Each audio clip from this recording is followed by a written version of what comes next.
Hebrews 11 says that by faith the walls of Jericho fell after the army had marched around them for 7 days. And by faith the prostitute Rahab, because she welcomed the spies, was not killed with those who were disobedient.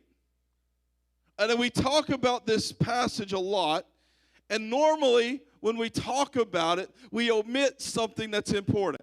We go straight to worship. They shouted, and because they shouted, the walls fell. We'll get there. But before they could shout, they had to walk.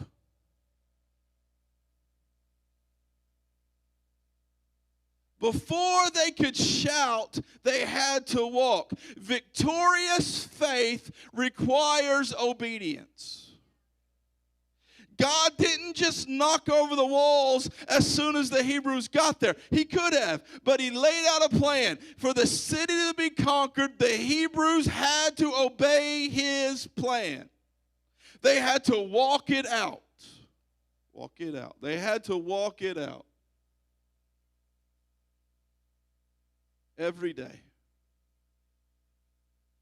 First day, they walk, they get back to the camp, they say, well, that was cool. What are we going to do tomorrow? We're going to walk around the camp, Jericho. Then we're going to come back here. Okay, that's cool. What are we going to do the next day? Oh, we're going to walk around Jericho.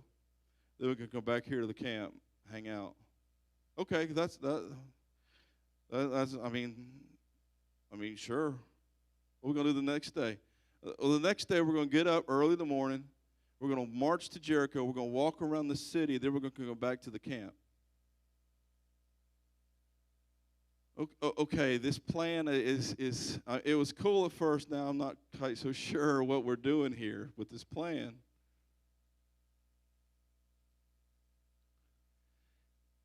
Sometimes obedience is just walking out what God has placed in front of you.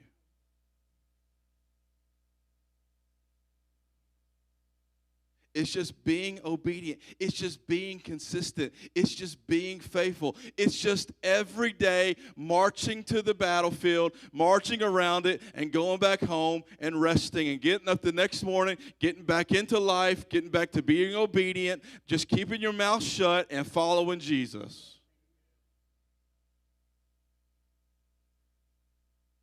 Sometimes God requires something of us before he completes the work he wants to do. What do you want God to do in your life? What walls do you want God to break down? What is he requiring of you to bring those walls down? It's probably not something really big. It's probably something just as simple as walking out your faith consistently every day, being obedient. Obedience. The psalmist tells us that to obey is better than to offer sacrifices.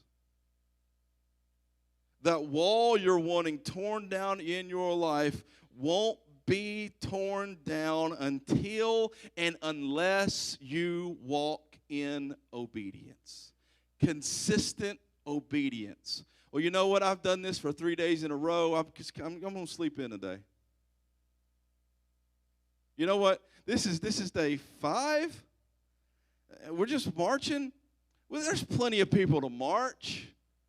They don't need me to march today. I can march tomorrow. I'm preaching now. I can march tomorrow. I marched yesterday. I can march later in the week. Today is self-care.